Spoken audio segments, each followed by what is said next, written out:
বিরতির পর স্বাগত।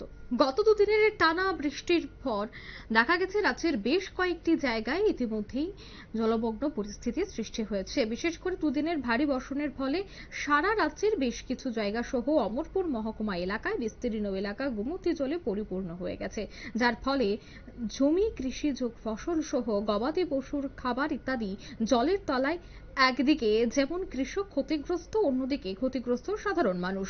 অমরপুর মহকুমা এলাকায় রাঙ্গামাটি, বামপুর, রাঙ্গাম সহ সর্বধানী জমির জলে একেবারে সম্পূর্ণ পরিপূর্ণ হয়ে গেছে। এই অবস্থায় পরিদর্শন করেন অমরপুর মহকুমা শাসকের তত্ত্বাবধানে ডিসিএম প্রামীর সহ অন্যান্যরা। তিনি কি বলছেন সংবাদ মাধ্যমের মুখোমুখি হয়ে শোনাচ্ছি।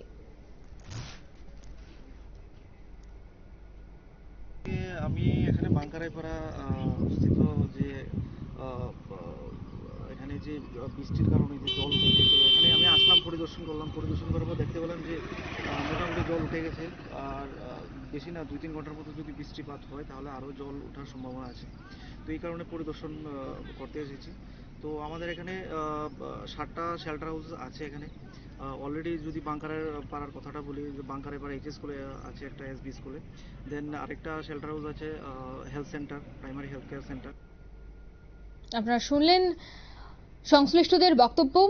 এই বন্যায় ক্ষতিগ্রস্ত যারা হয়েছেন তারা যেন মহকুমা শাসকের অফিসে লিখিতভাবে আবেদন করেন এবং কোথাও বড় কোনো সমস্যা হলে অতি সত্বর মহকুমা প্রশাসনের সাথে যোগাযোগ করার জন্য তিনি অনুরোধ করেছেন। অর্থাৎ গত দুদিনের ভারী বর্ষণের ফলে সারা রাজ্যে বেশ কিছু জায়গা সহ অমরপুর মহকুমা এলাকা বিস্তীর্ণ জায়গায় গোমতীর জলে পরিপূর্ণ হয়ে গেছে, যার ফলে ধানি জমি, কৃষিজ ফসল সহ গবাদি পশুর খাবার ইত্যাদি কিন্তু জলের তলায়। নিয়ে নিচ্ছে ছোট্ট একটি বিজ্ঞাপন বিরতি, সঙ্গে থাকুন।